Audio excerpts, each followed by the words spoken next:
ये है वो कंप्यूटर जो चालू होने में और बंद होने में लगभग 20 से 30 मिनट लेता है। अब कस्टमर तो परेशान है इस बीमारी से कि रोज उसको चालू करने में बहुत टाइम लगता है और बंद करने में भी उतना ही टाइम लगता है। हाँ, चालू हो जाने के बाद ये बहुत अच्छी तरीके से चलता है। तो हमें इसकी समस्या समझ में आ गई है, तो हमने इसमें लगाया है एक SSD, क्योंकि ये अभी तक हार्ड डिस्क पे चल रहा था। इस पीसी को सुपर फास्ट करने के लिए हम इसमें कुछ चीज़ अपग्रेड करने वाले हैं और उसके साथ में आपको दिखाने वाले हैं कि इसे अपग्रेड करने के बाद क्या क्या इसमें करने वाले हैं। तो हमने लिया है एक 256 GB का SSD और 8 GB की DDR4 रैम, क्योंकि i3 का ये 6th जनरेशन मदरबोर्ड है, 6th जनरेशन का प्रोसेसर है, तो 110 का मदरबोर्ड लगा हुआ है। साथ में देखिए हमारे पास लाइसेंस विंडोज़ है, कस्टमर को लाइसेंस विंडोज़ अपलोड करके देना है, क्योंकि वो बहुत सारे काम जो जेन्युइन करने की कोशिश करते हैं वो नहीं हो पाता है। तो इसे हम डोमेन में भी डालने वाले हैं। तो उन सब के लिए चलो स्टार्ट करते हैं वीडियो को। तो चलो सबसे पहले इसकी खोल खाल के इसके पहले क्लीन कर लेते हैं, क्योंकि आप देख सकते हैं सिर्फ इसमें हार्ड डिस्क लगी हुई है और हार्ड डिस्क पे आज की डेट में पीसी चलाना मूर्खता नहीं कह सकते, पहले की चीज़ें हैं तो मान सकते हैं, लेकिन अब के डेट में आपको अगर पीसी को सुपर फास्ट बनाना है तो आपको SSD तो लगानी ही पड़ेगी और कम से कम 8 GB रैम। तो हमने पीसी को देख लिया है, अब इसे हम करते हैं सबसे पहले क्लीन। और क्लीन करने के बाद मैंने देखो इसे यहाँ पर रख दिया है, वहाँ पर जो रैम लगी है मैं उसे निकाल रहा हूँ। इसे वायरिंग को हम बाद में थोड़ा सा अलाइन कर लेंगे, क्योंकि अभी मैं इसमें जो रैम लगी है वो सिर्फ 4 GB की है और 4 GB पे आपको पता है आजकल हम मोबाइल नहीं यूज़ करते हैं, तो 4 GB हम कंप्यूटर में कैसे यूज़ कर सकते हैं। उसकी जगह पर हम लगाएंगे 8 GB और 8 GB लगाने के बाद और जो इसमें 4 GB है वो भी इसकी फ्रिक्वेंसी से मैच कर रही है, तो हम लोग उसकी फ्रिक्वेंसी को भी ऐड कर लेंगे और इस सिस्टम में हम टोटल 12 GB रैम इंस्टॉल कर लेंगे।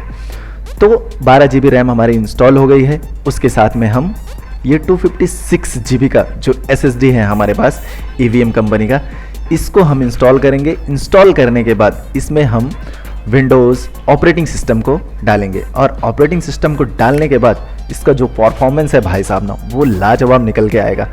तो हमने यहाँ पर सब लगा लिया है, बस अब हम आगे के प्रोसेस की ओर बढ़ते हैं और आपको दिखाते हैं।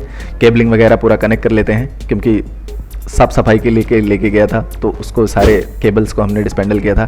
तो ये फाइनली लग चुका है पीसी हमारे पास और हमने इसे चालू कर दिया है। चालू करने के बाद आप देख सकते हैं जो वीडियो में दिखाई दे रहा होगा, तो यहाँ पर देखिए बूट के लिए पूछ रहा है। अब मुझे अपनी पेन ड्राइव को लगाकर इसे बूट करना है। बूट करते वक्त मुझे इस सिस्टम में एक प्रॉब्लम नज़र आई थी, अगर आप वीडियो में देखेंगे तो आपको समझ में आएगा। चलो फर्स्ट अब हम इसे USB पेन ड्राइव लगाकर बूट कर लेते हैं, जो कि हमारे पास विंडोज़ 11 का USB पेन ड्राइव है, जिसे हम अपडेट कर बूट करके इसमें विंडोज़ 11 इंस्टॉल करने वाले हैं। तो आप देख सकते हैं यहाँ पर लैंग्वेज सेलेक्ट करनी पड़ती है और लैंग्वेज सेलेक्ट करने के बाद हम प्रोसेस के लिए आगे जाते हैं। आगे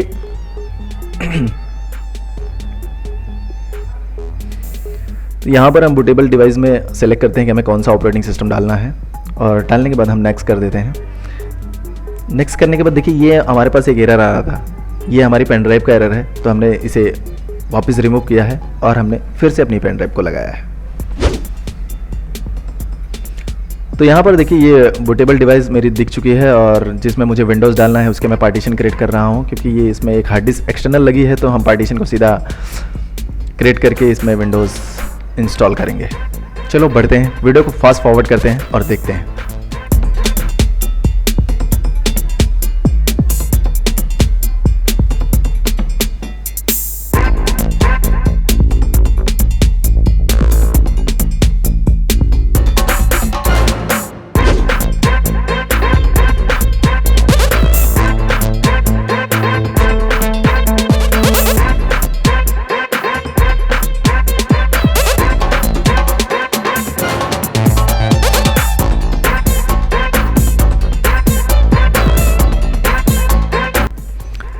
देखिए ये विंडोज़ हो चुका है और यहाँ पर स्टार्टिंग सर्विसेज दे रहा है। जो इसके सर्विसेज होंगे वो फटाफट लेगा और इसमें थोड़ा सा प्रोसेस लग सकता है, लगभग 4 से 5 मिनट या कभी कभी 6-7 मिनट भी लग सकते हैं।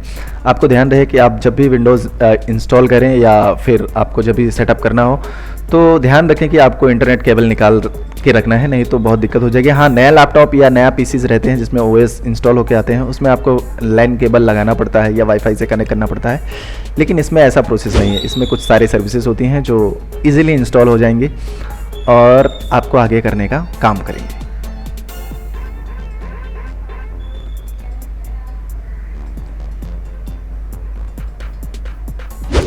तो यहाँ पर देख सकते हैं आप, फुल पहला लुक आ चुका है, फर्स्ट लुक जिसे हम बोलते हैं आ चुका है। हम इसे नेक्स्ट करके पूरे इसके जो सेटअप्स हैं वो सेटअप कर लेंगे और हम इसे इजीली तरीके से एक डेस्कटॉप मोड पे लाने के लिए हमें जो कुछ प्रोसेस फॉलो करने होते हैं वो हम प्रोसेस फॉलो करेंगे और प्रोसेस फॉलो करने के बाद हम अपने डेस्कटॉप की तरफ जाएंगे।